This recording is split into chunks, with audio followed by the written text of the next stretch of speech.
everyone, welcome to Olive Board. I hope you all are fine and doing well. So in today's class, we are going to start our module A, B and C, where we will learn all the important questions and we will discuss these questions that help in brushing up our concepts. These questions are very important from the exam point of view. So let's start the class. You have to give answer. You have to tell the answer of the given questions. That will help you out. And if any problem is there, you have to comment down. So let's start with the class here with the module A.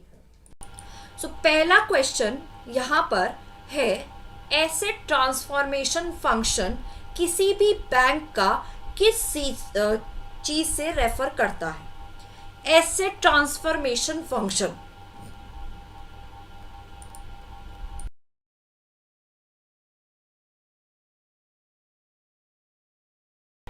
Transformation function of a bank refers to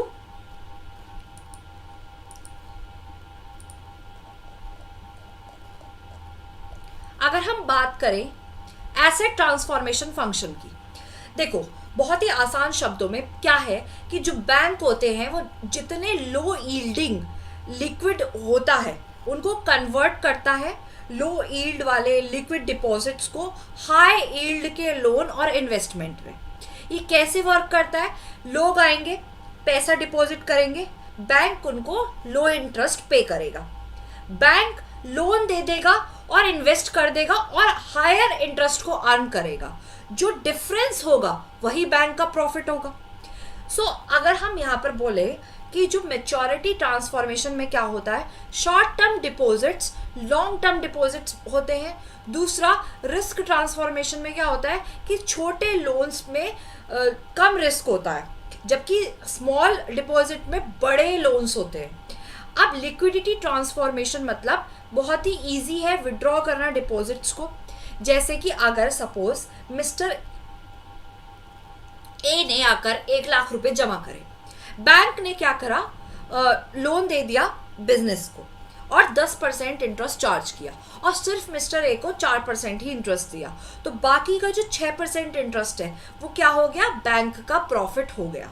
तो यहाँ पर banks बिल्कुल middle man की तरह ही काम करते हैं जो स्मॉल सेविंग्स को बड़े प्रॉफिट्स में बदल देते हैं, कंपनीज को फंड करते हैं. यही एसेट ट्रांसफॉर्मेशन है, ट्रांसफॉर्म करना लो यील्ड वाले एसेट्स को हाई यील्डिंग एसेट्स में. राइट. सो अगर हम यहाँ पर बात करें कि कौन सा ऑप्शन करेक्ट है, which option is correct, that is our option C.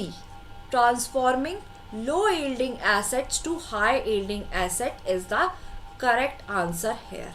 Option C is correct. Second question. Banks are able to reduce part of their portfolio credit risk by banks able हैं reduce करने में अपना portfolio credit risk कैसे?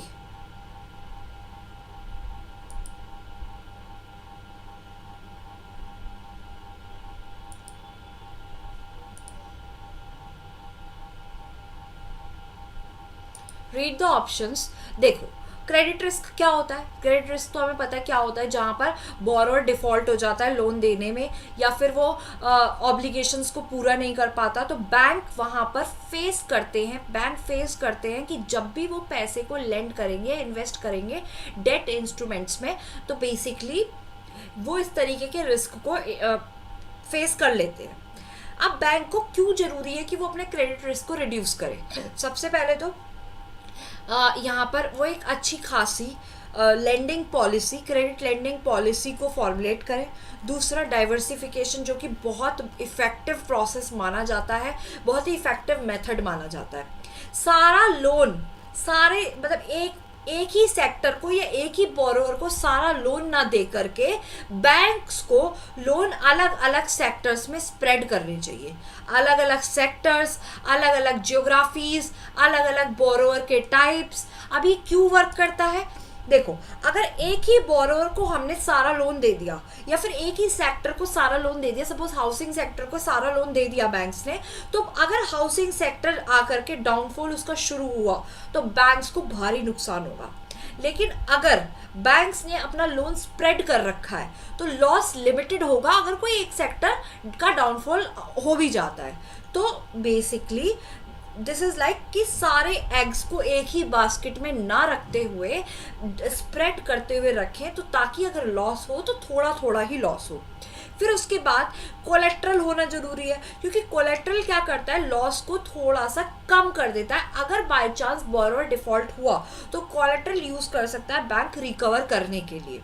दूसरा, जितने भी strength के areas हैं वहाँ पर कंसंट्रेट करना बहुत ज़रूरी है। इसका एग्जाम्पल हम ये ले लेते हैं कि अगर एक बैंक ए है, उसने क्या करा, 1 करोड़ लेंड किया एक सिंगल रियल एस्टेट कंपनी को। कंपनी अगर डिफॉल्ट हो गई तो बैंक को कितना लॉस होगा, 1 करोड़ का लॉस होगा।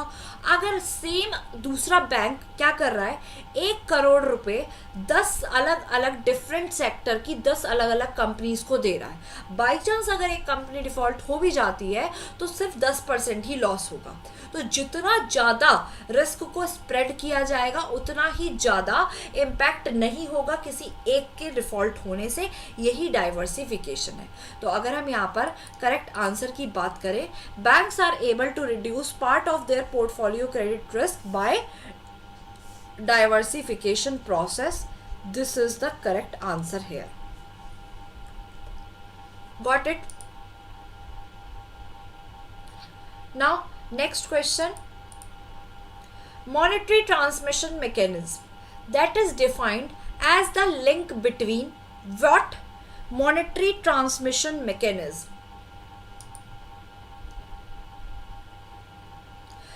अगर हम बात करें इस MTM की, मॉनेटरी ट्रांसमिशन मैकेनिज्म की, ये क्या है? मॉनेटरी ट्रांसमिशन मैकेनिज्म एक प्रोसेस है जिसके थ्रू चेंजेस जो भी मॉनेटरी पॉलिसी में होते हैं वो ओवरऑल इकोनॉमी को इफेक्ट करते हैं। जो भी चेंजेस मॉनेटरी पॉलिसी में होंगे वो इफेक्ट करेंगे ओवरऑल इकोनॉमी को, स्पेशली एग्रीगेट डिमांड और आउटपुट या फिर इन्फ्लेशन। मतलब सिंपल वर्ड्स में, अगर चेन जहां पर सेंट्रल बैंक एक्शन करे रियल इकोनॉमी को लेकर के, मतलब सेंट्रल बैंक एक्शन कैसे करेगा, या तो वो पॉलिसी के रेट्स को बढ़ा देगा या घटा देगा या लिक्विडिटी को चेंज कर देगा, फाइनेंशियल कंडीशंस पर इम्पैक्ट डालेगा, इंटरेस्ट रेट के अंदर चेंजेस लेकर के आएगा, क्रेडिट अवेलेबिलिटी को चेंज कर देगा। और डिमांड क्या है, एग्रीगेट डिमांड मतलब इन्वेस्टमेंट, कंजप्शन, इन्वेस्टमेंट और कंजप्शन मिलकर या तो एग्रीगेट डिमांड को राइज करेंगी या फिर उसको गिरा देंगी। एग्जाम्पल, आरबीआई ने क्या करा, अपना रेपो रेट गिरा दिया, रिड्यूस कर दिया, बैंक ने अपने लेंडिंग रेट्स को लो कर दिया, तो बिजनेसेस और कंज्यूमर्स अब ज़्यादा बोरो कर सकते हैं। और अगर आरबीआई इंक्रीज करता है रेपो रेट तो बोरोइंग कॉस्ट राइज होगी, स्पेंडिंग फॉल होगी, मतलब स्पेंडिंग कम हो जाएगी और एग्रीगेट डिमांड इंक्रीज हो जाएगी। So we can say that ये मॉनेटरी ट्रांसमिशन का जो मैकेनिज्म है ये शो करता है कि कैसे मॉनेटरी पॉलिसी के डिसीजंस रियल इकोनॉमी को डाउन लेकर आते हैं, डिमांड को इफेक्ट करते हैं, प्रोडक्शन को इफेक्ट करते हैं, प्राइसेस को इफेक्ट करते हैं। सो द करेक्ट आंसर यहाँ पर अगर हम बात करें तो करेक्ट आंसर है हमारा, that is monetary transmission mechanism is defined as the link between aggregate demand and monetary policy. This is correct. Next question, banks create money from initial deposit because of banks create money from the initial deposit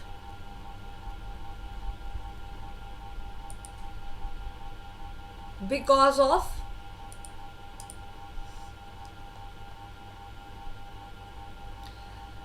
सी। यहाँ पर हम बात करेंगे कि आखिर banks कैसे पैसे को क्रिएट करते हैं।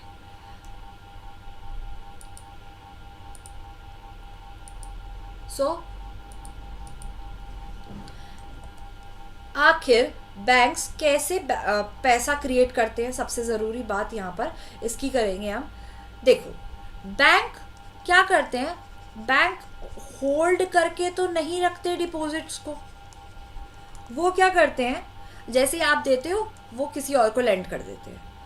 और बैंक मतलब इसी को हम बोलते हैं, मतलब थोड़ा सा वो क्या कर लेंगे, फ्रैक्शन, थोड़ा सा फ्रैक्शन एज अ रिजर्व रख लेंगे, बाकी का सारा पैसा वो लेंड कर देंगे। ठीक है, बैंक्स को फ्रैक्शन ऑफ डिपॉजिट रखना पड़ेगा एज अ कैश रिजर्व, जिसको हम कैश रिजर्व रेशो भी कहते हैं। बैंक क्रिएट करता है पैसा इनिशियल डिपॉजिट से, क्योंकि फ्रैक्शनल रिजर्व सिस्टम की वजह से। सिंपल, यहाँ पे एक एग्जाम्पल की हेल्प से समझते हैं। देखो, इनिशियल डिपॉजिट आया, इनिशियल डिपॉजिट यहाँ पर आया 1000 रुपये का।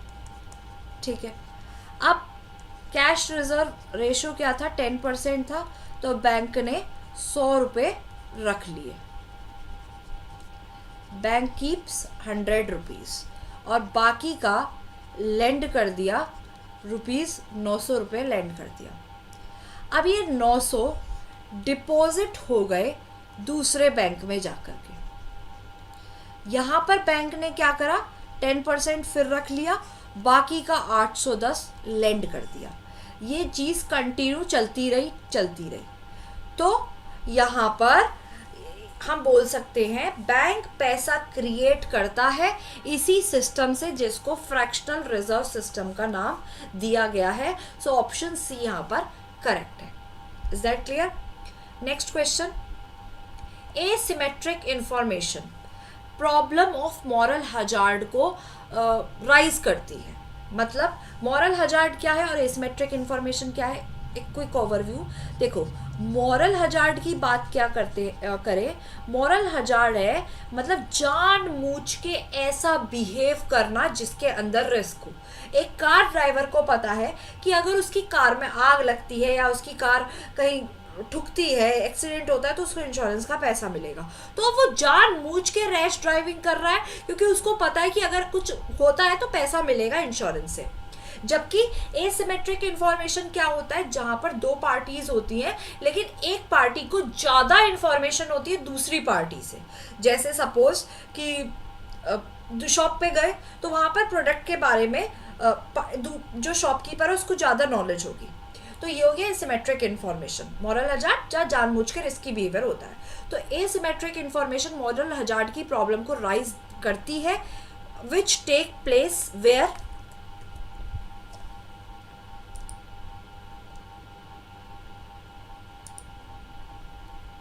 देखो, एसिमेट्रिक इंफॉर्मेशन मॉरल हजार्ड आपको मैंने बता दिया। यहाँ पर हम ये बोल सकते हैं कि बोरोवर ने क्या करा, लोन को यूज किया किसी और पर्पस के लिए, जो उसने बैंक को बोला था उस पर्पस के लिए यूज नहीं किया, दूसरे पर्पस के लिए यूज किया।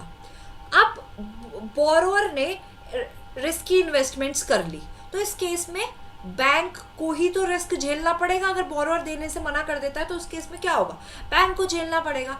तो यहाँ पर हम ये बोल सकते हैं कि एसिमेट्रिक इंफॉर्मेशन राइज करती है प्रॉब्लम मॉरल हजार्ड की, कब, जब लोन डिसबर्स्ड हो जाता है।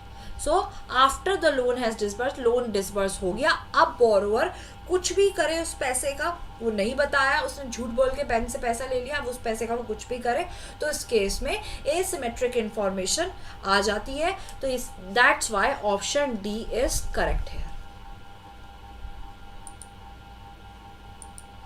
Got it? Next question, as per the known unknown risk matrix, which of the following is most difficult to manage?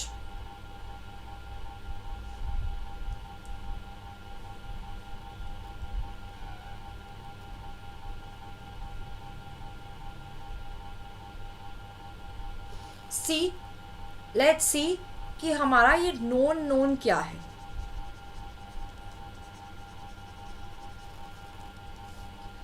देखो, नॉन नॉन वो रिस्क होते हैं, रिस्क जिनसे हम अवेयर भी होते हैं, रिस्क वो जिनको हम समझ भी पाते हैं, जिनसे हम अवेयर भी होते हैं और जिनको हम समझ भी पाते हैं, ठीक है, वो रिस्क होते हैं हमारे नॉन नॉन रिस्क। अब ये प्रेडिक्टेबल होते हैं, मतलब ठीक है, पता है, समझ में आ गया कि नॉन नॉन रिस्क है, ऐसा होगा तो ये एक्शन लेना होगा। दूसरी कैटेगरी है नॉन अननोन की। नॉन अननोन मतलब रिस्क यहाँ पर हमें पता है, लेकिन risk we know but don't know the impact, कि उसका इम्पैक्ट क्या है या फिर उसकी टाइमिंग क्या है। फिर है हमारा अननोन नोन। अननोन नोन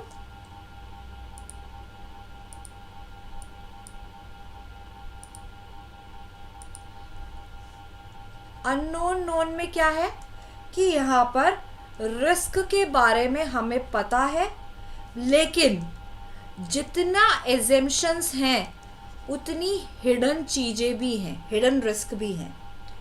दूसरा लास्ट कैटेगरी है अननोन अननोन, मतलब ना तो इसमें रिस्क का पता, ना ही इसमें ये पता कि कितना बड़ा इम्पैक्ट हो सकता है, ना ही इसके अंदर कोई भी ऐसी चीज़ पता।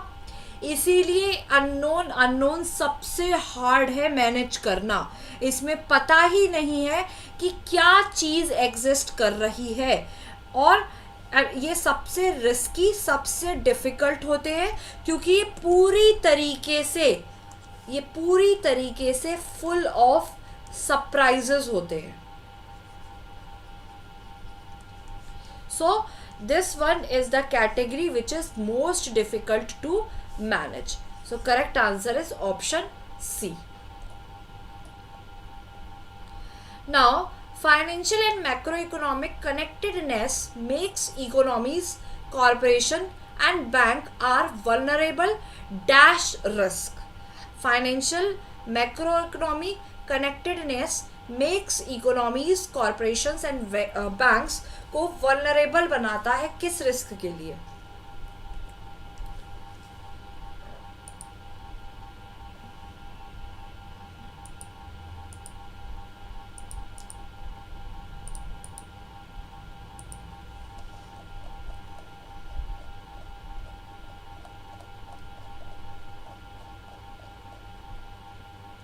देखो, अगर हम यहाँ पर बात करें कंटेजियन रिस्क की, कंटेजियन रिस्क क्या है? जब बेसिकली फाइनेंशियल या फिर कोई इकोनॉमिक प्रॉब्लम किसी एक कंट्री में हो, बैंक में हो, कॉरपोरेशन में हो, और वो दूसरे तक फैल जाए, ये रिफ्लेक्ट करता है इंटरकनेक्टेडनेस इकोनॉमीज की, बैंक्स की और कॉरपोरेशंस की। अगर एक क्राइस हुआ वन बैंक में, तो दूसरे बैंक ने उसको एक्सपोज कर दिया लोन और डेरिवेटिव्स के थ्रू, ठीक है।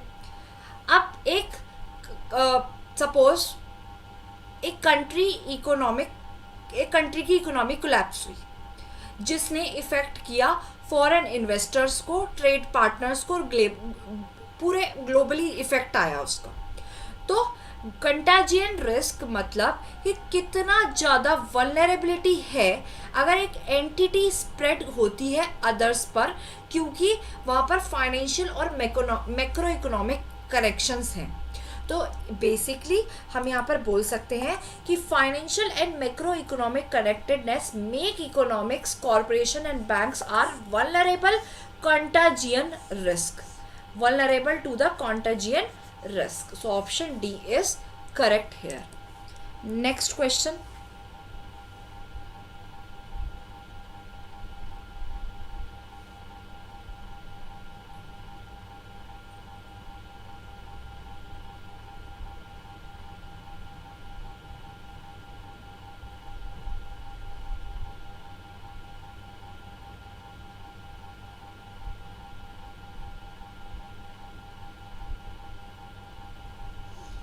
हेयर ये क्वेश्चन हमसे क्या कह रहा है कि माइग्रेशन रिस्क किसका पार्ट है, मार्केट रिस्क का, क्रेडिट रिस्क का, स्ट्रेटेजिक रिस्क का, बिजनेस रिस्क का। मार्केट रिस्क क्या होता है, जब कोई भी ऐसे फैक्टर्स मार्केट में चेंज हो जिसकी वजह से लॉस होता है, that is called market risk. Credit risk जब बॉरोअर ही मना कर दे पैसा देने से, लोन का अमाउंट देने से। स्ट्रैटेजिक रिस्क क्या होता है, स्ट्रैटेजिक रिस्क वो होता है जहाँ पर कोई ऐसी स्ट्रैटेजी बन गई जिसकी वजह से पुअर डिसीजंस आ रहे हैं या फिर लॉस देखने को मिल रहा है, that is called strategic risk. Business risk मतलब जहाँ पर कोई भी फाइनेंशियल रिस्क है या फिर कोई भी लॉस हो रहा है जो रिलेटेड है मनी से। अब बात आती है माइग्रेशन रिस्क की। माइग्रेशन रिस्क क्या होता है, माइग्रेशन रिस्क वो रिस्क होता है जहां पर क्रेडिट रेटिंग बोरोवर की या फिर उसकी रिस्क प्रोफाइल डिट्रॉइट होती है। क्रेडिट रेटिंग या फिर जो रिस्क प्रोफाइल है बोरोवर की वो गिरेगी, जिसकी वजह से बॉन्ड्स की वैल्यू पे इफेक्ट आएगा, लोन्स की वैल्यू पे इफेक्ट आएगा और दूसरे फाइनेंशियल इंस्ट्रूमेंट्स की वैल्यू पर इफेक्ट आएगा। इसी को माइग्रेशन कहते हैं, क्योंकि बोरोवर माइग्रेट करता है और इससे वर्स उसकी क्रेडिट रेटिंग की कैटेगरी हो जाती है। तो मार्केट रिस्क के अंदर चेंजेस आते हैं, अगर कोई भी मार्केट वेरिएबल्स में कोई भी चेंजेस आते हैं उसकी वजह से लॉस होता है। सो दैट इज बेसिकली अगर कोई कंपनी है जिसकी क्रेडिट रेटिंग ट्रिपल ए थी और वो ट्रिपल ए से ट्रिपल बी पर आ गई तो बॉन्ड प्राइस फॉल होगा, इन्वेस्टर और बैंक्स को लूज करनी पड़ेगी बॉन्ड की value. So the correct answer is here in this migration risk is generally is a part of market risk. So option A is correct here. Is that clear? Now next question.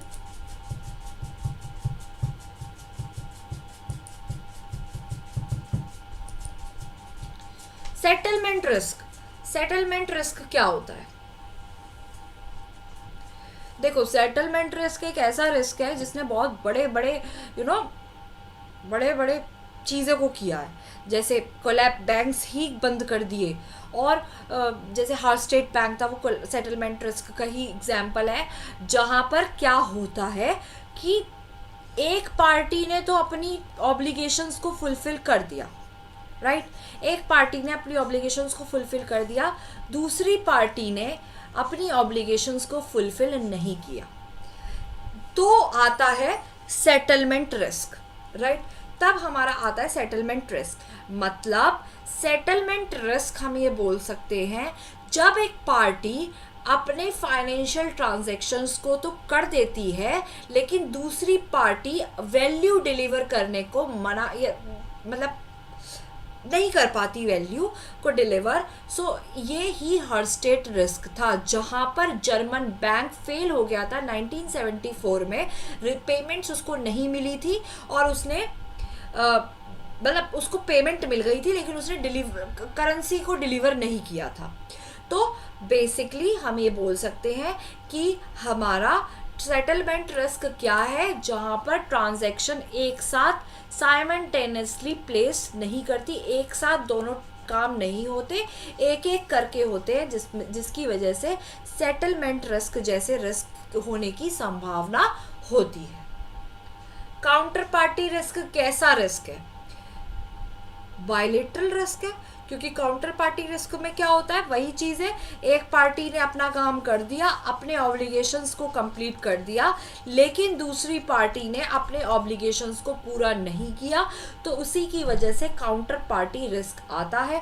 Counter party risk हमेशा एक दो parties के बीच में होता है, तो इसीलिए इस रिस्क को हम बायलेटरल रिस्क बोलेंगे। This risk is bilateral risk. Clear?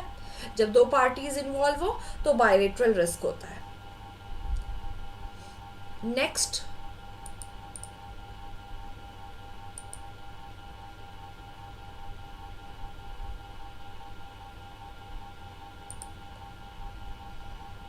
risk culture is a set of norms and behavior towards risk shared by देखो मॉड्यूल ए में तो I think we don't have any numericals, तो numericals भी हम करेंगे हर series में जो हमारे काम आएगा। देखो रिस्क कल्चर क्या है? सेट ऑफ नॉर्म्स है बिहेवियर, मतलब रिस्क कल्चर क्या होता है? इस तरीके का एनवायरनमेंट मेंटेन करके रखना ताकि हर किसी के साथ कम्युनिकेट हो सके क्लियर तरीके से, हर किसी के साथ बात की जा सके।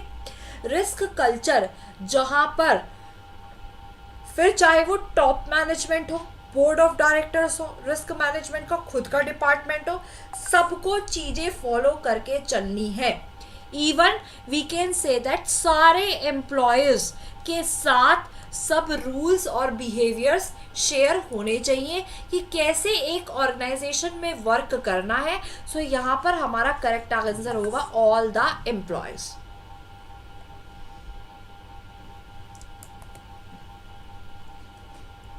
What is the meaning of risk appetite?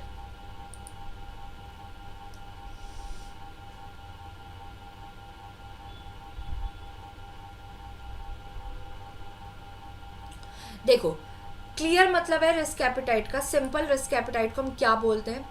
Risk appetite हमारा होता है जहां पर एक बैंक की विलिंगनेस को चेक किया जाता है कि एक बैंक के अंदर कितनी विलिंगनेस है रिस्क को लेने की प्रॉफिट कमाने के लिए, क्योंकि हमें पता है प्रॉफिट और रिस्क आपस में डायरेक्टली रिलेटेड है।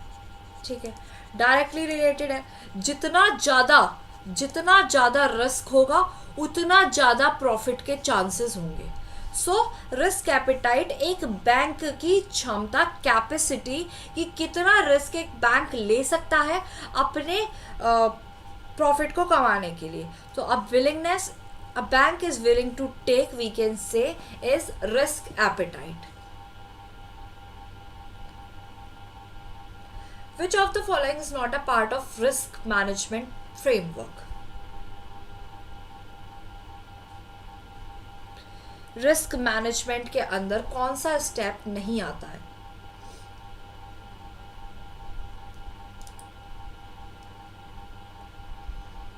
देखो रिस्क मैनेजमेंट फ्रेमवर्क क्या है? जहां पर प्रॉपर स्ट्रक्चर्ड अप्रोच मिलता है। ठीक है, कि ऑर्गेनाइजेशंस आइडेंटिफाई करती हैं, असेस करती हैं, कंट्रोल करती हैं, मॉनिटर करती हैं। तो यहाँ पर रिस्क आइडेंटिफिकेशन होता है। सबसे पहला स्टेप आइडेंटिफिकेशन का ही है। आइडेंटिफिकेशन के बाद होता है हमारा असेसमेंट, या हम मेजरमेंट भी बोल सकते हैं। ठीक है, असेसमेंट होने के बाद जिसके अंदर इवैल्यूएशन होता है, देन हमारा मिटिगेशन होता है, मतलब रिड्यूस करना, एंड देन मॉनिटर करना या फिर कंट्रोल करना। तो अगर हम बात करें, एक टर्म रिस्क प्रोपोगेशन तो कहीं भी नहीं है, किसी भी स्टेप में नहीं है। अब ये रिस्क प्रोपोगेशन होता क्या है? रिस्क प्रोपोगेशन मतलब कि कैसे रिस्क फैल रहा है, ये फ्रेमवर्क का कंपोनेंट नहीं हो सकता, क्योंकि फ्रेमवर्क रिस्क को मैनेज करने में हेल्प करती है और एक प्रॉपर रिस्क मैनेजमेंट इन्वॉल्व करता है कि कैसे चीज़ें को आइडेंटिफाई करें, मॉनिटर करें, मिटिगेट करें और सम टाइम शेयर करें, लेकिन ट्रैकिंग करना उसकी कि किस तरीके से वो फैल रहा है, ये इसके अंदर नहीं आता है। So the correct answer is risk propagation is the correct answer here. So that's why option B is correct.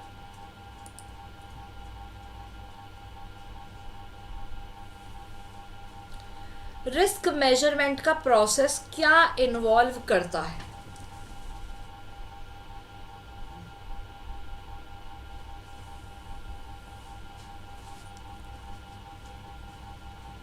What is involved in risk management process?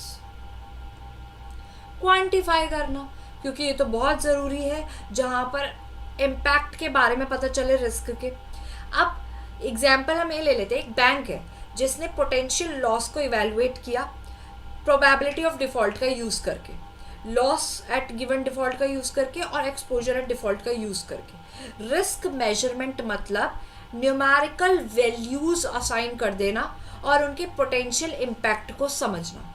सो यहाँ पर हम ये बोलेंगे कि रिस्क मेजरमेंट क्या है, मतलब क्वांटिटी, क्वांटिफाई करना। आप रिस्क को क्वांटिफाई कर रहे हो, that is involve in risk measurement process.